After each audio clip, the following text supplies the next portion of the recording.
जय हिंद बच्चों, आप सभी का हमारे YouTube चैनल में फिर से स्वागत है। तो दोस्तों हम लोग आ चुके हैं मिशन 90% सीरीज में। फिर से एक बार चैप्टर नंबर 2 लेके आए हो दोस्तों, मैक्रो इकोनॉमिक्स का, जिसमें हम लोग पढ़ेंगे some basic concepts of macro economics. तो दोस्तों वीडियो को जो है लास्ट तक जरूर देखना, बहुत ईजी सा ये चैप्टर है, फटाफट कंप्लीट करते हैं। चलो वीडियो को शुरू करते हैं।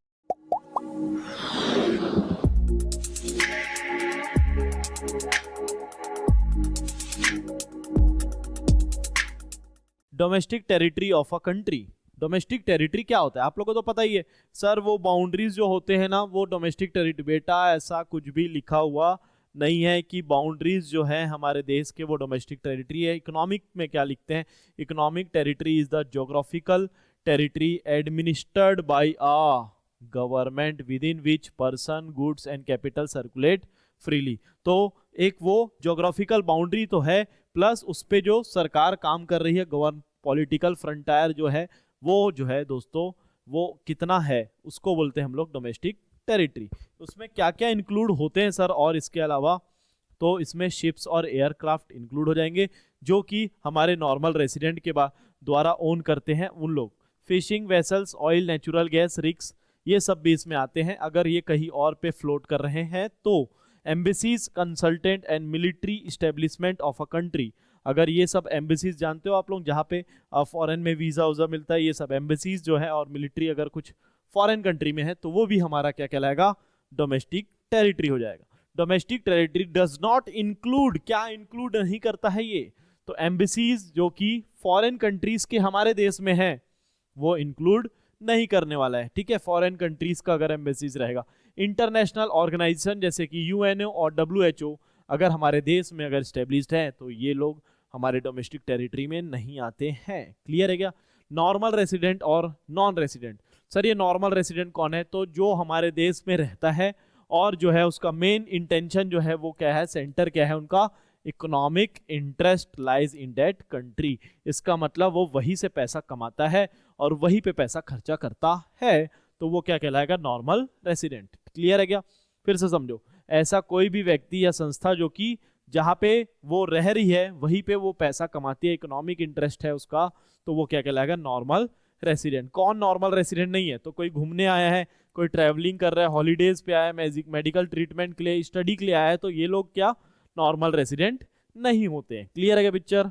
ठीक है, आगे बढ़ते हैं। फैक्टर इनकम्स, ये क्या है सर, फैक्टर इनकम तो कल याद है बताया था, हमारे पेरेंट्स जो है काम करने जाते हैं, कहाँ काम करने जाते हैं, फैक्ट्रियों में, हाउस होल्ड जाता है फर्म में, क्या प्रोवाइड करता है वहां पे, फैक्टर सर्विसेज। क्या प्रोवाइड करता है, फैक्टर सर्विसेज। और ये जो मेहनत करते हैं इसका जब पेमेंट मिलता है तो उसको बोलते हैं फैक्टर इनकम। देखो क्या लिखा है, factor income refers to income received by the factors of production for rendering services in the production process. तो rendering factor services in the production process में अगर जो पैसा मिलेगा वो फैक्टर इनकम कहलाएगा। और ये ट्रांसफर इनकम क्या होता है सर, तो आपको जो पॉकेट मनी मिलता है ना, जो फोकट का आप इतने सालों से खा रहे हो ये बेटा ट्रांसफर इनकम होता है ना। तो इसमें क्या होता है, आपको कुछ भी rendering, without rendering any productive services. Sir मेहनत तो करें, पढ़ाई तो करें, बेटा अच्छे से करो पढ़ाई, बस ठीक है, खुश रहो आप लोग।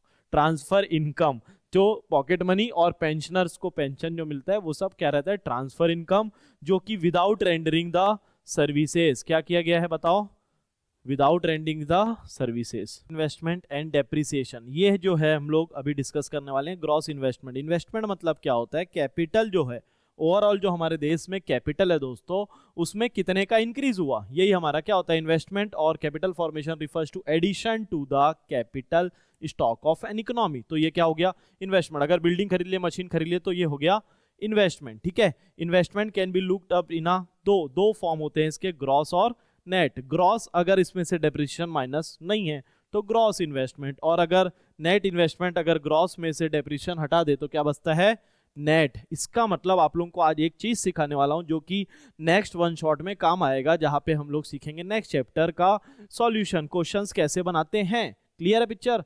तो दोस्तों हम लोग को पहला चीज सीखना है कि ग्रॉस और नेट के बीच में कौन आता है। ग्रॉस और नेट के बीच में आता है हमारा एक बहुत जिगरी दोस्त, कौन है वो, डेप्रीसिएशन। सर डेप्रीसिएशन इन दोनों के बीच का कौन है, बेस्ट फ्रेंड है इन दोनों के बीच में जो मस्ती करता है, ठीक है। तो ग्रॉस से अगर हम लोग माइनस करेंगे डेप्रिसिएशन तो पहुंच जाएंगे नेट में, और नेट से अगर प्लस करेंगे डेप्रिसिएशन तो पहुंच जाएंगे ग्रॉस में। तो इसीलिए ये जो है बेस्ट फ्रेंड है इन दोनों के बीच में जो है ना दोस्तों। अब हम लोग आ चुके हैं नेट इनडायरेक्ट टैक्स पे। ये नेट इनडायरेक्ट टैक्स क्या होता है, तो फॉर्मूला क्या है नेट इनडायरेक्ट टैक्स का, indirect tax minus subsidy. Sir ये अच्छा किसका फर्क है सर, सिर्फ ये नेट वर्ड का। अच्छा नेट वर्ड मतलब क्या माइनस करना है इनडायरेक्ट टैक्स से, सब्सिडी माइनस करना है। सर ये इनडायरेक्ट टैक्स होता क्या है, तो इनडायरेक्ट टैक्स क्या होता है, जो टैक्सेस जो कि किस पे इंपोज किए जाते हैं, गवर्नमेंट ने इंपोज किया है किस पे, production and sale of goods and services. किस पे इंपोज करते हैं दोस्तों, production and sale of goods and services. ये होता है इनडायरेक्ट टैक्स। जैसे कि हमारा एग्जांपल है जीएसटी, क्या है, जीएसटी गुड्स पे लगता है। सब्सिडी क्या होता है सर, अगर फाइनेंशियल असिस्टेंस दे दिए, क्या दे दिए, financial assistance, economic assistance given by the government to the firm और हाउस होल्ड, मतलब कुछ पैसे से मदद कर दी सरकार। आपने 100 करोड़ का फैक्ट्री लगाया, मान लो आपने हॉस्पिटल खोला, सरकार बोली आपको 25 करोड़ वापस मिल जाएगा, तो ये 25 करोड़ रुपीस का फाइनेंशियल मदद मिला ना, इसी को बोलते हैं इकोनॉमिक, सॉरी सब्सिडी बोलते हैं इसको। क्या बोलते हैं दोस्तों, सब्सिडी। फैक्टर कॉस्ट और मार्केट प्राइस, सर ये कहां से आ गया, फैक्टर कॉस्ट और मार्केट प्राइस। तो फैक्टर कॉस्ट क्या होता है और मार्केट प्राइस क्या होता है, ये देख लेते हैं। फैक्टर कॉस्ट मतलब कि जो अमाउंट पे किए हैं for the factors of production, मतलब जो कॉस्ट लगा है हम लोग का। मान लो किसी प्रोडक्ट को बनाने में हम लोग को लग गया 500, तो वो हमारा फैक्टर कॉस्ट हो जाता है। मार्केट प्राइस मतलब एक्चुअल में जितने में वो सेल होगा, है ना, एक्चुअली जो सोल्ड होगा वो क्या है 540। सर 40 रुपए कहां से आया, तो फैक्टर कॉस्ट और मार्केट प्राइस के बीच में कौन बैठा हुआ है, नेट इनडायरेक्ट टैक्स। कौन बैठा हुआ है दोस्तों, नेट इनडायरेक्ट टैक्स। तो इन लोग का बेस्ट फ्रेंड कौन है, ये दोनों का NIT। क्लियर है क्या पिक्चर, ठीक है। तो सर फैक्टर कॉस्ट से अगर मार्केट प्राइस जाना है तो मेरे को क्या करना पड़ेगा बताओ तो सर, तो हम लोग को प्लस करना पड़ेगा। फैक्टर कॉस्ट से अगर हम लोग जाएंगे मार्केट प्राइस तो हम लोग करेंगे प्लस, किसको प्लस करेंगे sir, NIT, net indirect tax, क्योंकि ये इन दोनों के बीच का कौन है, BF, बेस्ट फ्रेंड। क्लियर है क्या पिक्चर, ठीक है ना। इसके बाद जो है अगर मार्केट प्राइस से वापस आना है हम लोग को तो नेट इनडायरेक्ट टैक्स को माइनस करेंगे। ये जो मैं बता रहा हूं इसको अच्छे से नोट डाउन कर लेना और दिमाग में बैठा लेना, बहुत इंपॉर्टेंट है। आगे के 2 चैप्टर इसी से रिलेट करने वाले हम लोग, ठीक है। आगे बढ़ रहे हैं हम लोग, कैसे कैलकुलेट करेंगे सर, तो इनडायरेक्ट टैक्स दिया हुआ है हमारे पास और सब्सिडी दी हुआ है, NIT निकालना है। तो फॉर्मूला क्या है, इनडायरेक्ट टैक्स माइनस सब्सिडी। ये 0 है, 0 माइनस 100, तो आंसर आएगा -100। आगे के आप लोग जो है खुद ही समझ सकते हो कैसे बनेगा, ठीक है। हम लोग आगे बढ़ रहे हैं, net factor income from abroad. ये क्या है सर, तो बाहर जो अपने कनाडा में सरदार भाई लोग काम कर रहे हैं ना, वहां से जो पैसा भेजते हैं वो हमारा क्या होता है, net factor income from abroad, है ना। ये देखो बहुत बड़ी फैमिली है, ये देखो ये जो है बाहर से दुबई से पैसा भेजता है भाई हम लोग को, तो ये सब क्या है, net factor income from abroad. It refers to, अच्छा नेट क्या होता है सर, नेट आया ना, तो नेट कैसे निकालेंगे, फैक्टर इनकम फ्रॉम अब्रॉड, वहां से जो पैसा आया, और factor income paid to abroad, यहाँ पे जो रह रहे लोग उन लोग भी पैसा भेजेंगे बाहर, तो इन दोनों का जो माइनस करते हैं ना तब आता है NFIA। क्लियर है क्या पिक्चर, इसका फॉर शॉर्टकट में क्या बोलते हैं इसको, फीफा माइनस फीटा, ठीक है।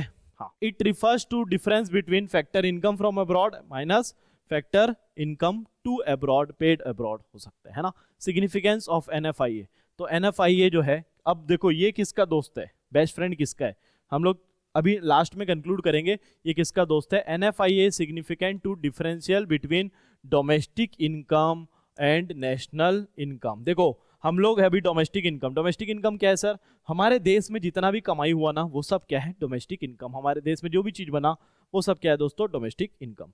अब जो है हमारे देश के लोग बाहर हैं कनाडा में, तो वहां से अगर पैसा आ रहा है, समझ में आ रहा है, मतलब कौन, उस पैसे को क्या नाम दिए हम लोग, NFIA। क्या नाम दिए दोस्तों, NFIA अगर इसमें ऐड कर दे, किसमें सर, डोमेस्टिक में अगर प्लस कर दे तो वो क्या बन जाएगा हमारा, नेशनल इनकम। सबको समझ में आ गया, डोमेस्टिक वाला जो हमारे देश के अंदर बन रहा है उसमें अगर बाहरों, मतलब हमारे ही देश के लोग जो पैसा दे रहे हैं NFIA प्लस कर दे तो वो क्या कहलाता है, नेशनल इनकम। तो ये दोनों इनके बीच में आते हैं, ठीक है। NFIA के कंपोनेंट क्या क्या हो सकते हैं, तो नेट कंपनसेशन और टू द एम्प्लॉयज, तो पहले वहां पे जो एम्प्लॉयज हमारे हैं उन लोग को जो सैलरी मिलता है वो सब नेट कंपनसेशन में आता है।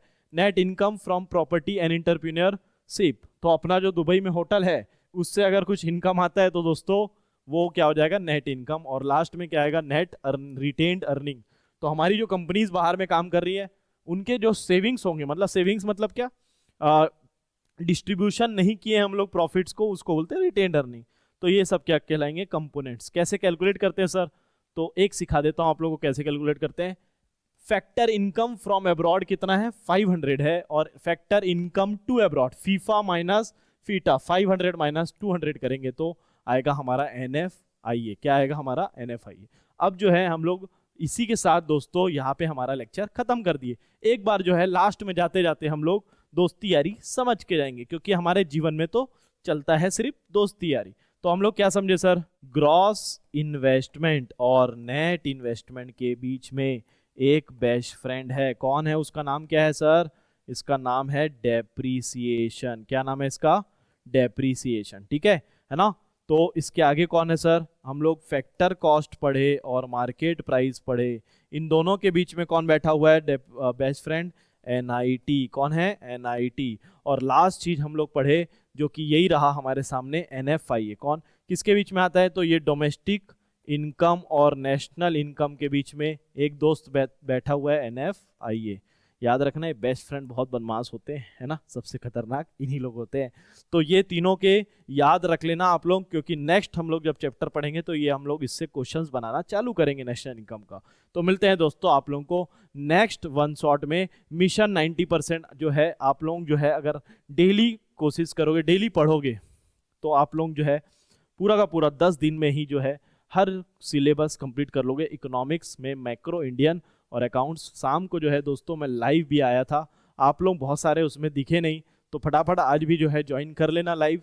ठीक है, अगर आप लोगों को पसंद आ रहा है दोस्तों तो चैनल को लाइक शेयर सब्सक्राइब जरूर कर देना। और एक बात, अगर आप लोग नए हैं तो प्लेलिस्ट में चले जाओ, मिशन 90% CBSE बोर्ड के प्लेलिस्ट में आप लोगों को जो है बहुत सारे लेक्चर मिल जाएंगे आप लोगों के क्लास 12 बोर्ड एग्जाम प्रिपरेशन के लिए।